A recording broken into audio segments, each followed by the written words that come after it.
Welcome to the Thinking Practitioner Podcast, a podcast where we dig into the fascinating issues, conditions, and quandaries in the massage and manual therapy world today. I'm Whitney Lowe. And I'm Luchau.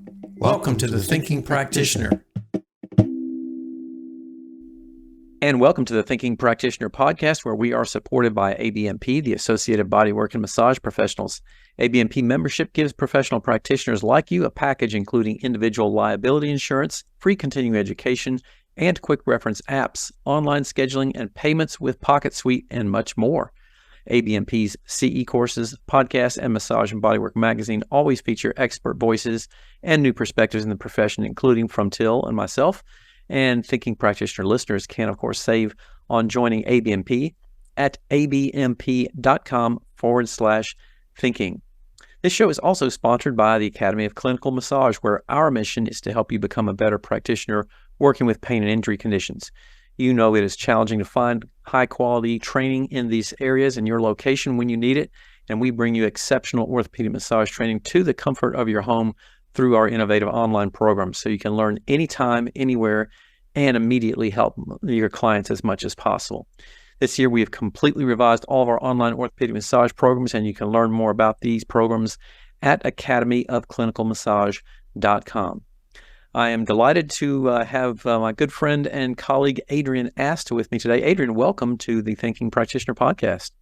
Thanks for having me, Whitney. I'm so grateful to be a guest on your podcast, man. I listen all of the time. I love all of the guests you have, and I feel privileged to be here. Thank you. Wonderful. So, Adrienne, for our listeners who don't know you, are not familiar with you, tell me a little bit about who you are and what your role is, and we'll jump into what we're going to be talking about today with your projects. Sure. So, I've been a licensed massage therapist for about 22 and a half years. And, kind of grew up in the education arm of our industry. I think that's how you and I first got acquainted, Whitney. And then, right now I have a full-time practice in Tucson, Arizona, and just, really, really excited about kind of the future of massage. And the Massage Therapy Foundation was something that I was acutely aware of since massage school. I think what happened was, we used the Trail Guide to the Body in our curriculum at the time, and Books of Discovery, who publishes Trail Guide, had on one of their intro pages that they were a donor to the Massage Therapy Foundation. I think that's how I got introduced to it. Mm-hmm. And when I looked into it, I was like, oh yeah, that's great. The Massage Therapy Foundation sounds like a really great organization. And I feel like at that time, I viewed it as this, this research entity, right? As, for the profession. And, when I graduated school and started working, I was, just throwing a couple bucks towards the foundation since it's a nonprofit, thinking, I'm not a researcher, I'm a clinician. So, thanks researchers for doing that thing you do over there. And, here's a couple of bucks. And speaking of Books of Discovery, Tim Herbert actually was on the board of the foundation at the time that he reached out to me and asked if I would consider being a committee member for the Community Service Grant Review Committee. Mm-hmm. And while I had checked out Massage Therapy Foundation, that part didn't stick out to me at the time. So when I looked at it, I said, okay, yeah, this is a great way for me to volunteer some time, which I wanted to do for the foundation, considering the prestige of the organization. But, considering myself not a researcher, I didn't know how. So this was a really great introduction for me, really great foot in the door to give some of my time, because, $1 here and there I didn't think was making that much of an impact. So I wanted to be a little bit more impactful. So Tim Herbert asked me to be on the committee, and being inside the organization, I got to see a little bit more about what the foundation does. So, kind of leading into, your listeners are really, the type of people that I think would benefit from the resources of the Massage Therapy Foundation, right? So we are an organization, nonprofit organization. So we're a 501c3, And let me just interrupt for just a second and apologize sure. for my rudeness in not announcing your title so everybody knows why we're talking to you about this, because you are the president of the Massage Therapy Foundation. So I am. I am. I'm sure we'll get there, but I just want to give that that hint at the outset there. Yeah, go ahead. Thank you. I'm I feel really honored and privileged and blessed, and all of the positive words that surround that, to be stewarding the vision of the foundation through this role and contributing to the industry in this way. It's so essentially, when you look at any nonprofit organization, you have a research component, you have a community service component, you have an education component, and that's no different at the foundation. But taking a step back and looking at the vision, we're looking at making massage evidence informed and accessible to everyone. So if we can just keep that in the back of our minds throughout the entire span of our careers, and maybe even beyond that, I think that is a really beautiful vision for the way that our industry can go. And we can do that on a lot of levels. We have a bunch of resources, which I'll get into a little bit later in this podcast. But also kind of this community and collaboration of just moving the profession forward as a group of people, and not just this little tiny organization over here, because the foundation keeps its operating budget as small as possible in order to make those donated funds more towards our programming. Yeah. Tell our listeners a little bit about, I'm kind of a research junkie, so I've been delving into this kind of stuff for a long time and really see it obvious in the benefits for the work that I do. But let's talk to the average clinician who's a practitioner out there doing their work every day in the clinic. How does this impact? How does research and the work of the foundation really impact that practitioner on a day-to-day basis? So we try to take the research not only that we do, but also the other types of touch and bodywork research that's happening across the world, and we make it into digestible information for the practitioner who's on the front lines to be able to see what's happening currently and adapt if they think they need to adapt their technique or their tableside manner in order to get the most benefit to their clients and patients. Yeah. I think that is a really important piece that helps my clients see that they are getting the best care, they are getting the most current care, they're getting the most up-to-date care, because they know that I'm in this, I'm in this, in the weeds, let's say, of, what's happening through the foundation. We have a bunch of resources that we fund along with the Registered Massage Therapist of British Columbia. We fund the International Journal of Therapeutic Massage and Bodywork. And we are so fortunate to have such a lovely journal like IJTMB. It's open access, which means we get the whole entire article, not just an abstract, and then there's a paywall behind it. So we're able to see all of the information.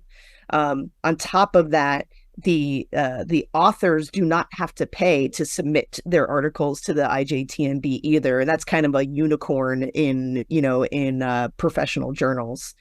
And I would think most people don't realize that's increasingly becoming a case in a lot of academic publishing. For sure. So that part of the vision, that accessible to everyone part, that open access, free for the consumer and free for the author, I think, it really meets that part of the vision. To have all of this rich information at our fingertips quarterly, right? So it's fully online. Also, it's peer reviewed, it's PubMed indexed, all of the gold standards of rigor of research go into the journal. So if you haven't subscribed to the journal yet, It doesn't cost you anything. They don't throw any spam your way, right? So you get 4 emails a year. The journal's ready. And then you can either download it or print it, whatever your fancy is. And if somebody wanted to get that and subscribe to it and they can go to where's the site where they can go to? And we will, of course, put this in the show notes as well here. For sure. You can go directly to ijtmb.org, and there's also a link through massagetherapyfoundation.org as well. Yeah, wonderful. Yeah. So, we also have infographics that I've been using in my office as well, where we're taking these more recent research concepts, and we're distilling them down into really digestible parts, not only for the practitioner, but there are some that are appropriate for me to give my clients. So it just, those are free to download off the Massage Therapy Foundation website. It communicates to your client that you are interested in always being up to date. And my clients really appreciate and feel cared for, knowing that I have tools like this to give them.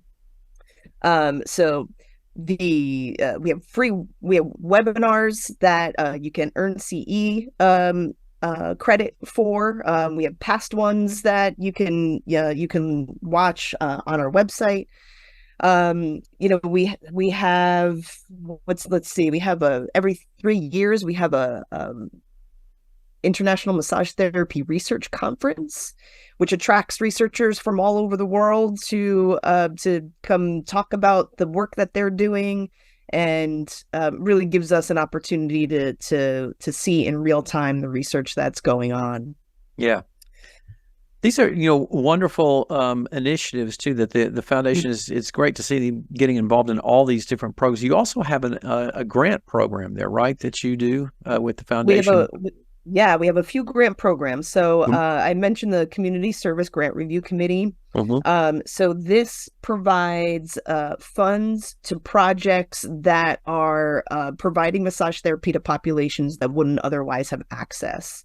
And some of I've been on that committee since Tim invited me on that committee. I think 2007 or 2008 might have been when I joined the committee. And to see the breadth of work that is getting funded all over the world for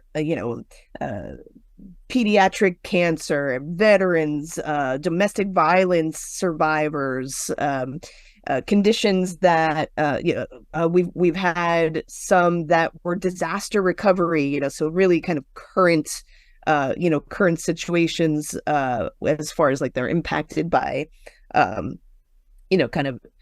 nature's events and things like that, fires and things like that. There's a group of people who would come in and provide not only to the victims, but also the firefighters and EMTs and everybody who's working on the front lines. So there's really it's heartwarming to see all of those types that we've funded, and you can see the past history on our website of everybody who got funded. It's also heartbreaking to say no to the other applicants, because really almost every application's worthy of funding. And there's a limit to the amount that we can fund in the moment. Yeah. So that's the community service pillar, which is really, really fantastic. And I'm hoping that we can take some of that community service information and turn it into some research.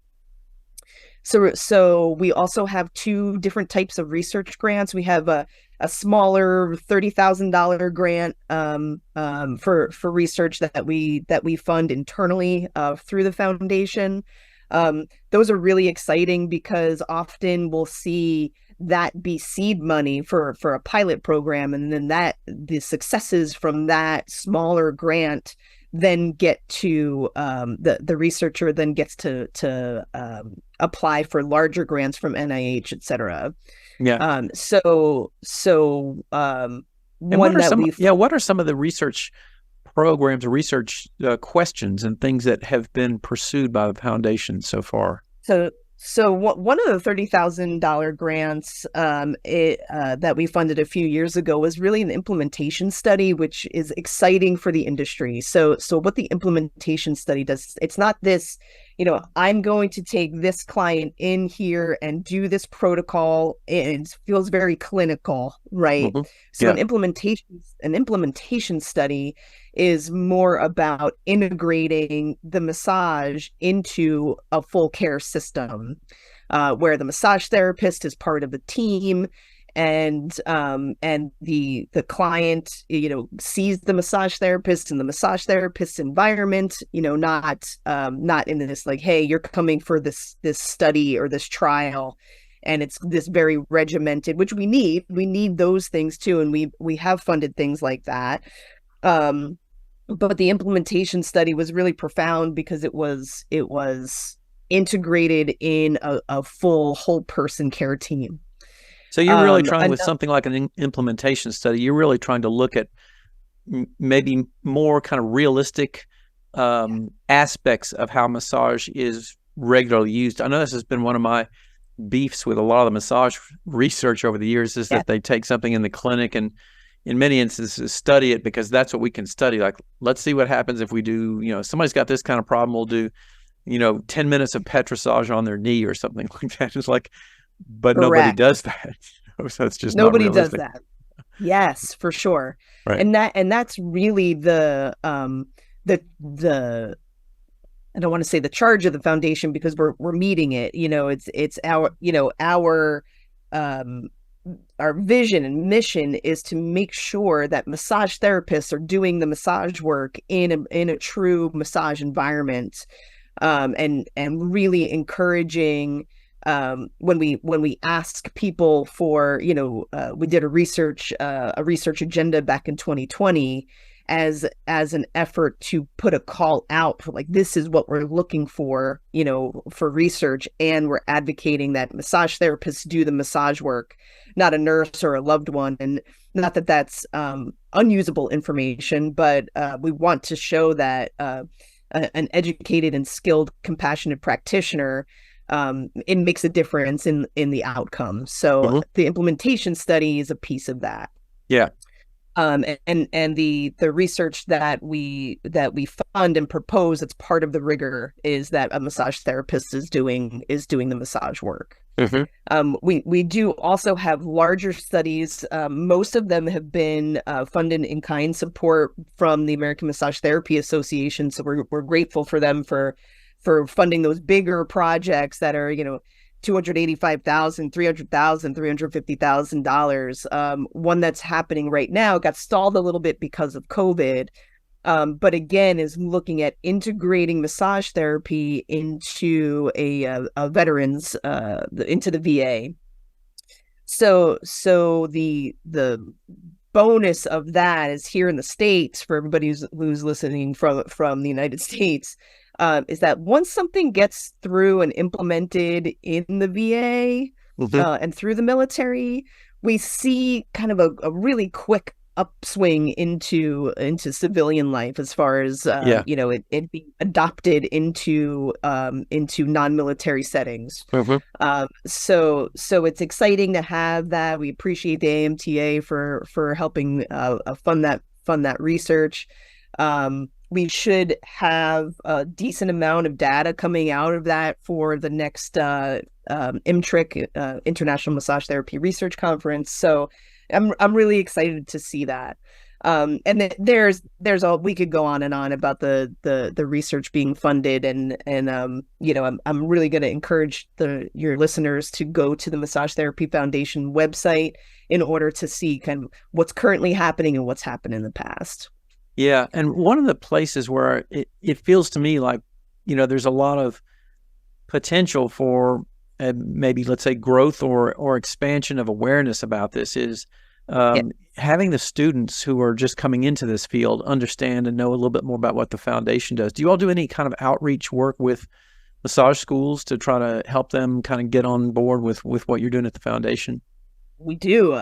So the education arm of the education pillar of the foundation really helps to helps to educate schools and students on research literacy. And Whitney's going to be on our podcast in a few weeks or so to talk about the basics of research literacy course, which I think will be really fantastic for schools. But for those schools that are accredited by the Commission of Massage Therapy Accreditation, there is a research literacy component that they have to meet, and we have all of the information for that. We have a free ebook with a full curriculum, how to teach massage literacy in a massage curriculum.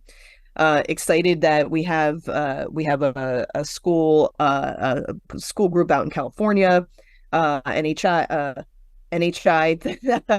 that is starting to use these resources to implement. We're hoping that other schools can reach out to that school group and see how they're doing it. But we have a free ebook. It's all there.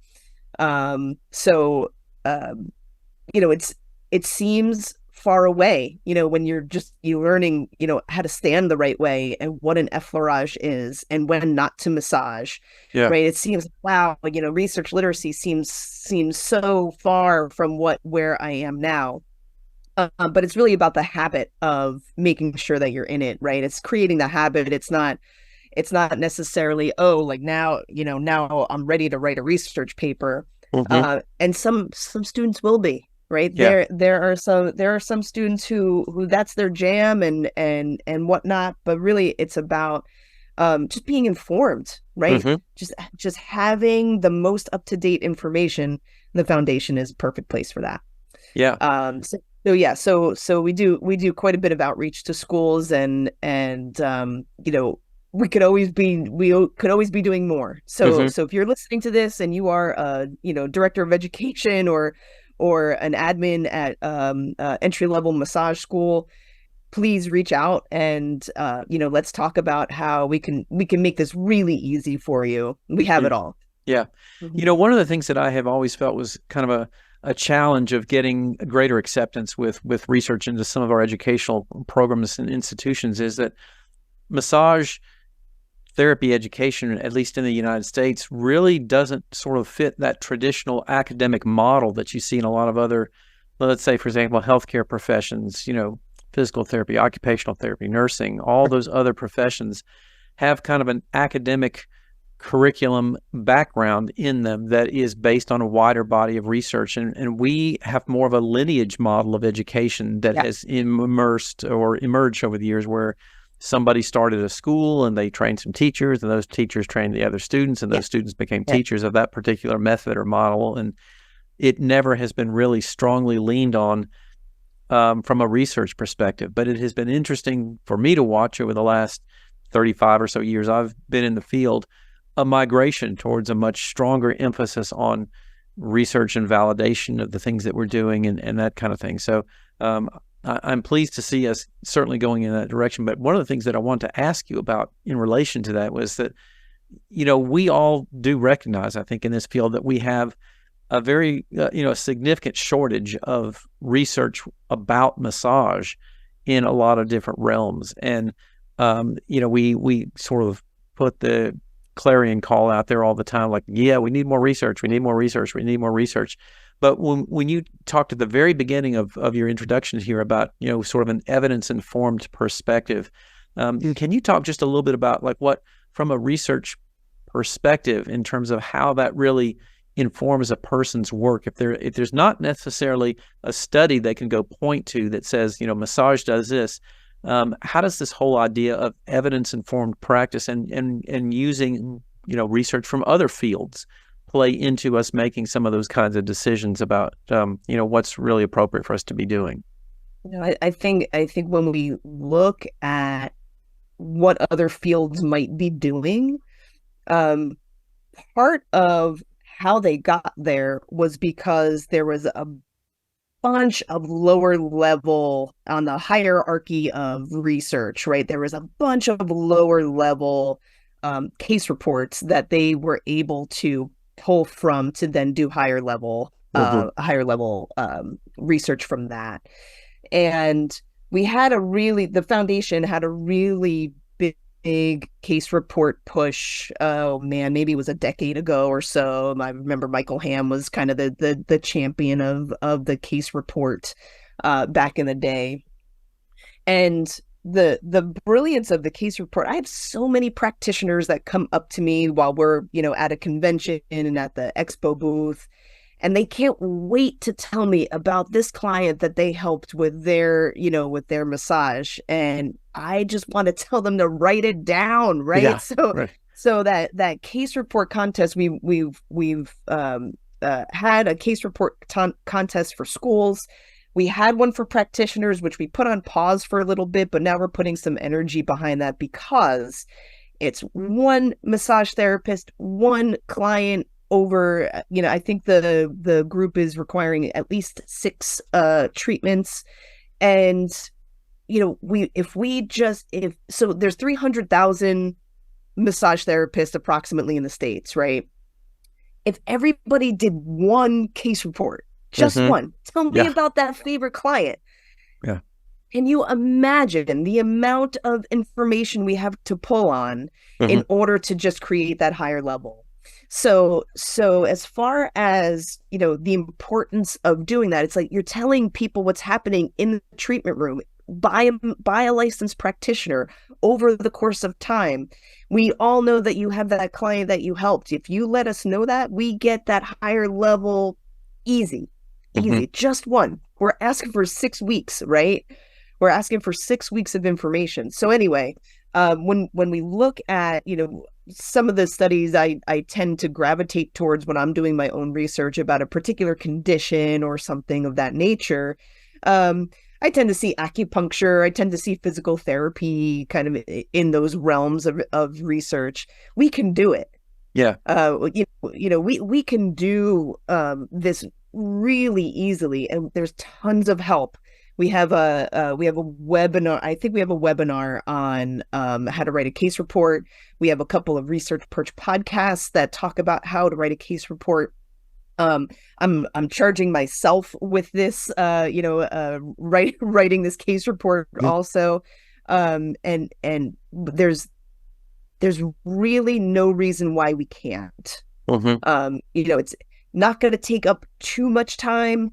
And there's a lot of opportunity for you to be able to be a part of this process without having, that higher degree that you might think that you need to do research. Yeah. We have, we have instituted MassageNet, which is the foundation's practice-based research network. So MassageNet is free to it's free to join, at least at this moment.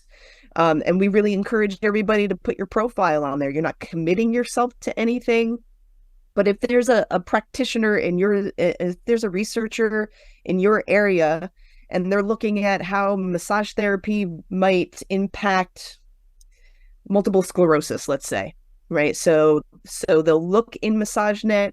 Hey, in these zip codes, which practitioners are part of this practice-based research network? Hey, we're doing a study on massage's impact on MS. Are you interested? And you say yes or no. And you're contributing to research with your skill set in your environment. And it's a really great way to connect both practitioner and researcher. So it's highly encouraged. It's kind of like then sort of case report information that goes into the practice-based network that people can pull on. So the case reports wouldn't be stored there, although I wouldn't imagine that there would be ability to have access to them from that point. So, in our contest, there's a cash prize. If you get a gold level, there's a cash prize if you publish at IGTMB. So the case reports can get published in IJTMB too. So they exist. And we can contact our research committees to talk about the accessibility of all of those case reports that are done. Yeah. I want to just take off on a little bit of a different track here now. And Yeah. you mentioned a couple things early on, and I've certainly been seeing this popping up more and more in a lot of the academic discussions in other podcasts, articles, blogs, papers, and things like that about the various changes in academic publishing. Some things like, you mentioned authors having to pay to get their articles submitted into journals, and the sort of the problems that we have with improper or ineffective research getting published into journals. I have to share this. I saw this note the other day on maybe on a Facebook group or something like that was discussing the use of artificial intelligence, and that the big tool that everybody's talking about this year, ChatGPT.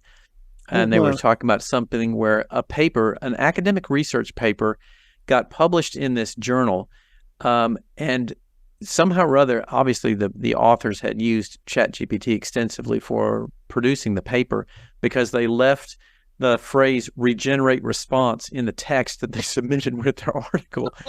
Oh, man. But the thing that was distressing about that was not only that they did it, but how did that get past the editorial review process and get published without, and the authors obviously signed off on the editorial version before it went in there.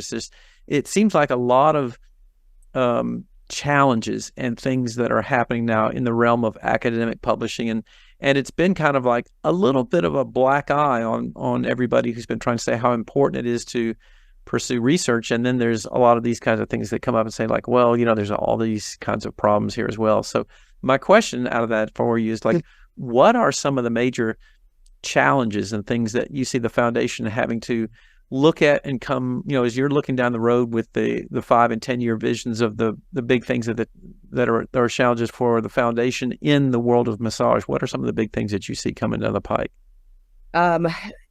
So AI could be a really great tool for organizing, right? And certainly as we push out more communications and try to get more awareness for the foundation in particular, technology is going to be a piece of that. And we have dedicated and affirmed within the organization to make sure that it's not the voice, that it's the that it's a tool to help, but not the voice of the foundation. So as far as like other challenges that, I would say that funding is always a challenge, right? Because research is expensive, it's time sensitive, it's time sensitive, and it takes a long time, which is a hard place, kind of to meet. But, I think getting that information in front of the people who are making decisions about healthcare is always challenging, because of who's going to listen. Is it maybe we could go to a certain integrative health conference, which is something that we're looking to budget for next year, is to be more involved outside of the massage industry, so that those implementation studies make sense. So that we could see more of that, so that we can see that integrated care should include massage therapy from massage therapists. So I think access to our allied health professions, and we're seeing more acceptance, but there's still barriers to get there, right? There's still funding barriers, there's still time barriers, there's still, human resource barriers to be able to get there and be impactful. So I think, as far as the foundation's challenges in particular, the funding is probably the biggest challenge. We are a nonprofit, so we require donations in order to make our programming run. So it's really to increase our visibility, which is why I'm super grateful about being a guest on this podcast, because the impact comes from not just one or two bigger organizations giving us money, but from all of us, right? To give a dollar here and there, right?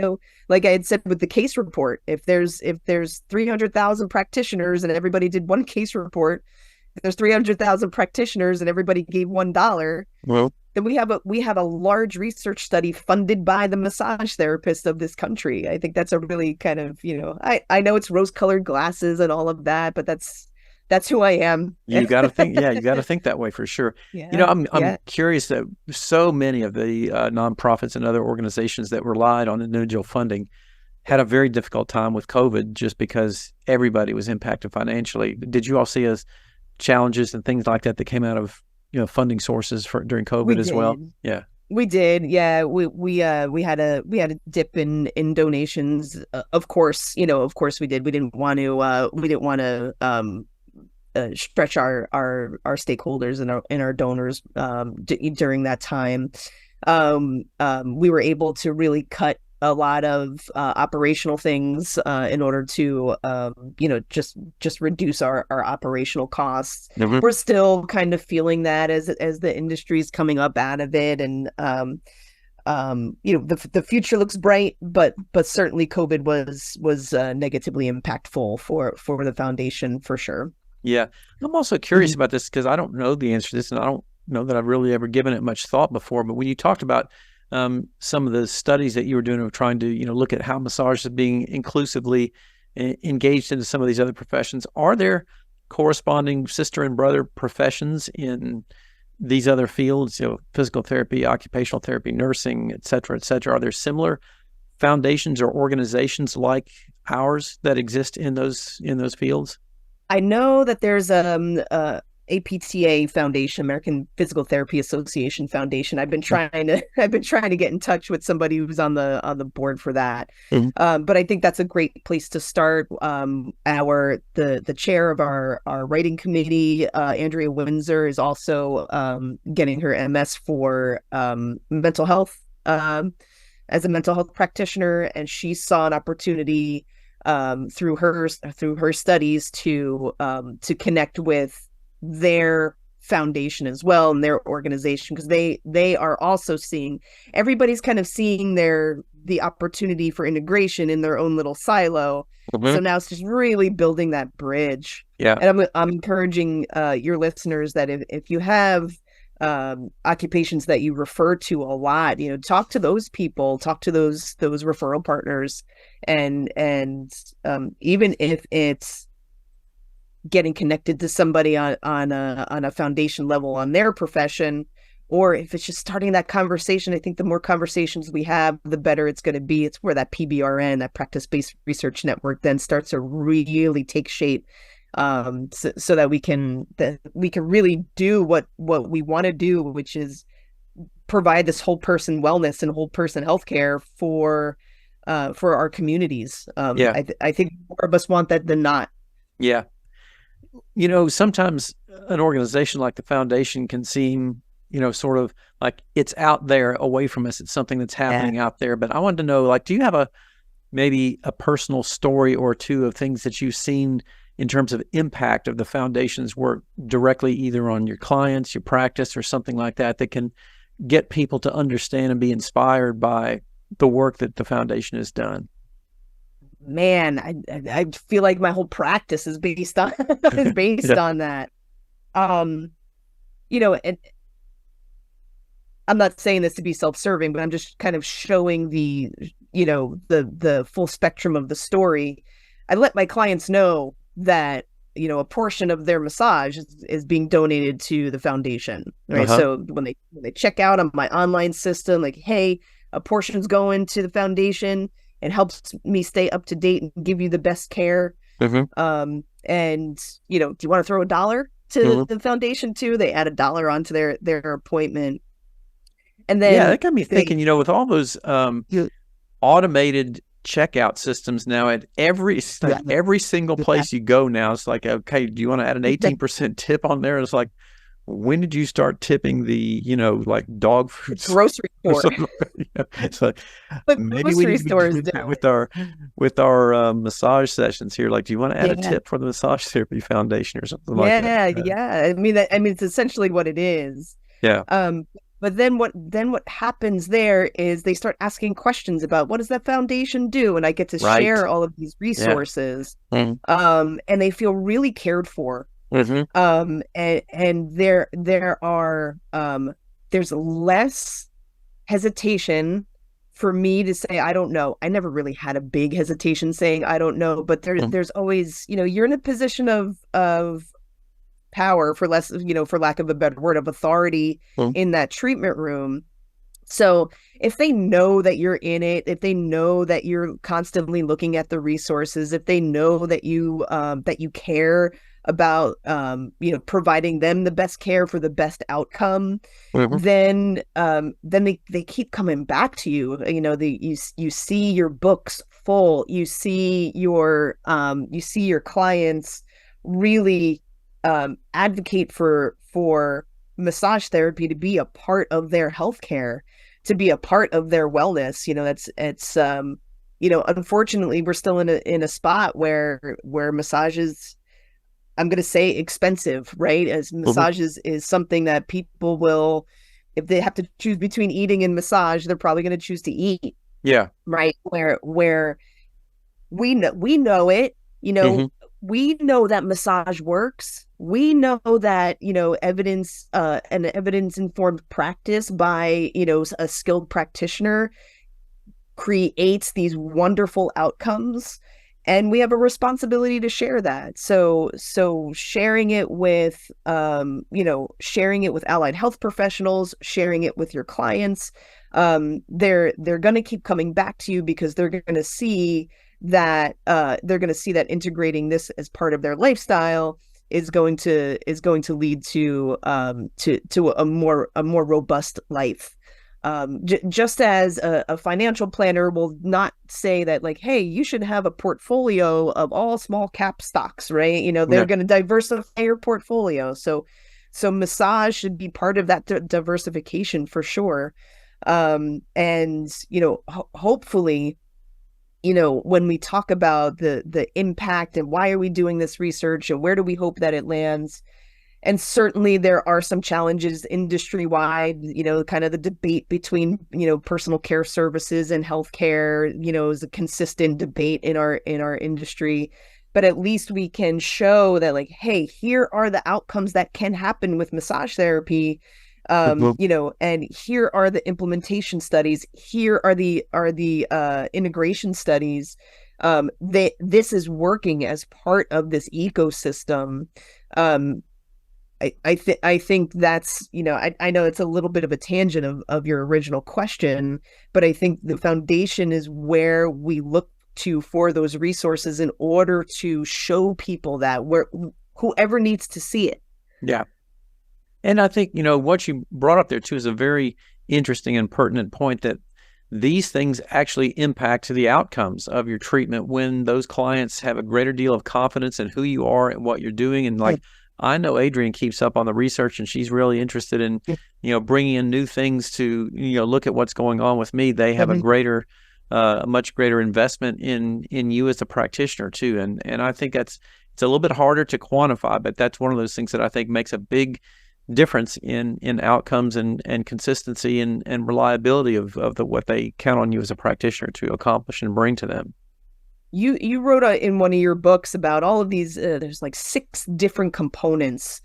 And one of them was, a compassionate therapist, right? So a compassionate therapist who's, again, up to date on their info and whatnot is surely more likely to have a better outcome than a distant, distracted therapist who doesn't care. Right. Yeah. And that was really impactful to me when I read that section of your book. Was just like, man, there is something to this. I'm hoping that we can, there's the soft skills side to what we do, which is equally as important as the actual technique.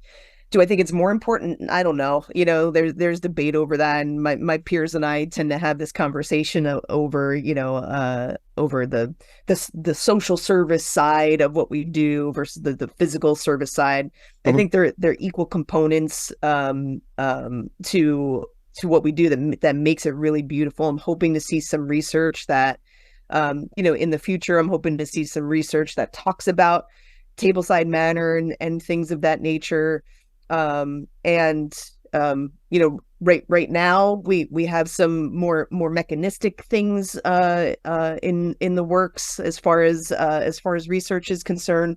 It certainly doesn't have to end there. The more that we search, the more that we really kind of have this symphony of information that we can really have the best outcomes for our patients and clients. Yeah. So I want to just sort of and kind of wrapping things up a little bit here. I have you kind of like put on the look toward the future and look down the pike hat for just a moment. Say like anything in particular that you see coming down the pike for the foundation in terms of that really excites you and where we're going and what impacts that's going to have. I was really curious what you were saying too about for example, the VA system as being kind of a filter for credibility. For acceptance on some things. There seems like there may be some more of that kind of thing going on, and of course the research work that we're doing. But what else do you kind of like see coming down there that you're excited about that the foundation's working on? There's conversation about talking about ancient forms of healing and looking at the research, and researching kind of those things and keeping those cultures alive. And kind of honoring the cultures they come from and looking at the histories of where they are. So it's super infant. It's really infant stages. It's really, really just a conversation right now. But man, am I excited to see that. If we can, I don't think I'll see it in my time in the presidency or even on the board. But I'm really excited about the cultural diversity that brings. I'm really excited about the history that stays alive with that. I'm really, touch is a universal language that, we get to experience that every day. To be able to see the parallels of the languages from ancient cultures, man, that would be really, really cool. Yeah. So I think, I'm probably speaking way prematurely. Yeah. My board and staff listen to this podcast. They're gonna be like, "What?"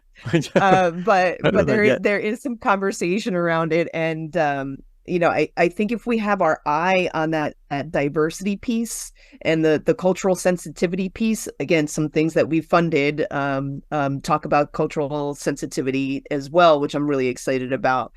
I think we're really going in the right direction of whole person. Yeah. So I'm excited about that.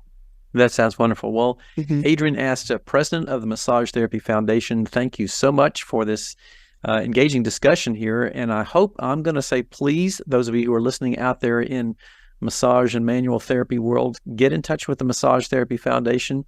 Throw some donation funds their way, read their resources, look at the things that they've got available here. There's a lot of things that we can be interacting with as a profession that the foundation has out there, and that can just do nothing but help us all advance and get farther. So, Adrienne, thank you so much for coming to join us here on the Thinking Practitioner to talk about these things. Thanks, Whitney. Yeah. So, and you had mentioned in your talk also earlier, let me, real quick before we finish off, Adrienne, just let me know any places where you want to suggest that people go to find out more about what the foundation is up to. I think you mentioned the website earlier, but let's just plug it again, and we will make sure we put that in the show notes and everything. Sure. MassageTherapyFoundation.org, IJTMB.org, MassageNet.org. Okay, excellent. Yeah. All right, so we'll get all those things, make sure they are in the show notes. And you had called attention earlier when you were talking about something else to Books of Discovery, and they are, of course, one of our sponsors. Books of Discovery has been a part of massage therapy education for over 20 years, where thousands of schools around the world teach with their textbooks, e-textbooks, and digital resources. And Books of Discovery does like to say learning adventures start here, and they see that same spirit here on the Thinking Practitioner podcast, and are proud to support our work, knowing we share the mission to bring the massage and bodywork community enlivening content that advances our profession. You can check out their collection of e-textbooks and digital learning resources for pathology, kinesiology, anatomy, and physiology at booksofdiscovery.com, where Thinking Practitioner listeners can save 15% by entering the word thinking at checkout. And once again, we would like to say thank you to all of our listeners who've come by and listened to us. You can stop by our sites for the video, show notes, transcripts, and any extras. You can find that over on my site at academyofclinicalmassage.com, and then over on Till's as well at advanced-trainings.com. If If you have any comments, questions, or things you'd like to hear us talk about, please just record a short little voice memo or send us an email on your phone, and you can email it to us at info@thethinkingpractitioner.com, or you can look for us on social media under our names. For me, under Whitney Lowe, and of course, Till Luchau over there on social as well. If you would, please rate us on Apple Podcasts. It does help people find the show, and that makes a big difference in getting the word out there about it. You can listen to us, of course, on Spotify, Stitcher, Podbean, or wherever else you happen to listen. So once again, please do share the word and tell a friend. Thanks so much for listening, and we'll see you again in the next time.